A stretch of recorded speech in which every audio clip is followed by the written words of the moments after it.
DCB પોલીસે patrolling દરમિયાન ગોત્રી વિસ્તારમાંથી ચોરીની ઇલેક્ટ્રિક મોટર સહિતના સામાન સાથે 3 જણાની અટકાયત કરી છે.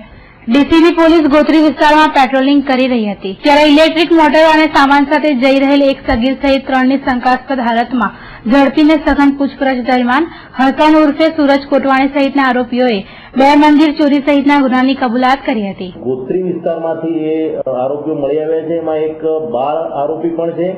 આ લોકો જે બંધ મકાનો હોય અને બહાર જે મોટર પડી હોય અથવા તો જે કાસ્ટિંગ કરેલા ઢાંકણા હોય એ ઢાંકણાની ચોરીઓ કરવાની ટેવ ધરાવે છે અને મંદિરની બહાર જે દાન પેટીઓ મૂકેલી હોય છે એ દાન પેટીઓમાંથી તોડી અને ચોરી કરેલી છે. એ ચોરીઓ આપણે ડિટેક્ટ કરી છે. એમાં 2 ચોરીઓ દાખલ થયેલી છે અને હજી એની વિશેષ પૂછપરછ ચાલી રહી છે અને પૂછપરછ દરમિયાન શહેરની બીજી ચોરીઓના ભેદ પણ ખુલવાની શક્યતા છે. હાલમાં 3 જણ મળ્યા છે અને એ લોકોનું ઇન્ટ્રોગેશન ચાલુ છે. એમાંથી કદાચ બીજા સહ આરોપીઓ મળવાની પણ શક્યતા છે.